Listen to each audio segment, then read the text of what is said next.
Երևանի 60-70-ական թվականների քաղաքի կենտրոնի ամենանշանավոր մթերային խանութը 4-րդ խանութն էր։ Կենտրոնի բոլոր բնակիչները հենց այդպես էլ գիտեին 4-րդ խանութ։ Ներկայիս Մաշտոցի պողոտայի վրա էր։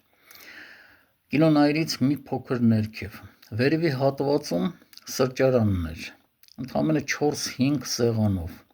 Երբ դեռ Առագաստ սրճարանը և Կազիրոկը չկային, արվեստագետները հիմնականում այդտեղ էին հավաքվում։ Իսկ մթերային խանութի մուտքը այդտեղից մի փոքր ներքև էր։ Իսկ մթերային խանութի մուտքի հարևանությամբ Երևանի ամենանշանավոր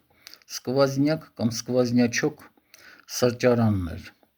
Իդեպ շատ շատեր այդ սրճարան գալով էին իմանում բառի ճիշտ հայերեն տարբերակը։ Պատերից մեկի վրա գրված էր միջանցահովիք։ 70-ական թվականների սկզբին, չեմ հիշում 7-8-րդ դասարան էինք, ընկերոջս հետ այդտեղից սկվազնյաչոկ սրճարանից գնացինք խաչապուրի, 60 կոպեկ էր, վճարեցինք 60 հատ 1 կոպեկանոցներով, վաճառողուհին նույնիսկ ուրախացավ, բայց հիմա եթե 1000 դրամի ինչ-որ բան գնես և վճարես 10 դրամներով, երևի խանութից դուրս կշպրտեն քեզ։